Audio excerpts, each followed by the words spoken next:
गणेश उत्सवासाठी कोकणात आलेले चाकरमानी परतीच्या प्रवासाला निघाले आहेत। आपण आता आहोत ते सावंतवाडी रेल्वे स्टेशनच्या इथे उभे आहोत आणि या ठिकाणी आपण बघू शकता या ठिकाणी मोठ्या संख्येने चाकरमानी आहेत ते परतीच्या प्रवासाला निघाले आहेत। खरं म्हणजे रेल्वे स्थानकांवरती अशा प्रकारची जी गर्दी आहे ती प्रत्येक रेल्वे स्टेशनवर आपल्याला पाहायला मिळते। आपल्यासोबत काही प्रवासी आहेत, आपण त्यांच्याशी बोलूया। मला सांगा तुम्ही गणेशोत्सव ह्या वेळेला कसा साजरा केलात आणि काय सांगाल?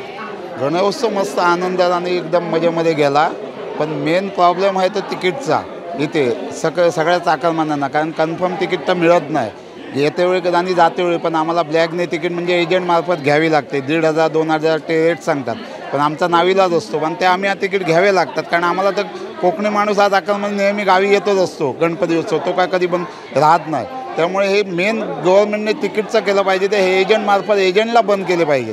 हे गव्हर्नमेंटचं मेन काम आहे, त्याला चाकरमानी। आणि दुसरी गोष्ट म्हणजे आमचा सावंतवाडी टर्मिनल्स व्हायला पाहिजे, हा मेन महत्त्वाचा मुद्दा आहे। कारण इथे गाड्या कुठच्या थांबत नाहीत, जे बाहेरच्या गाड्या जाणार असतात ते निघून जातात आणि इथे चाकरमान्यांना तिकीटही मिळत नाही आणि गाड्या पण मिळत नाही। हे गव्हर्नमेंटने मेन काम केलं पाहिजे, ही आमची चाकरमान्याची सगळ्यांची अपेक्षा आहे।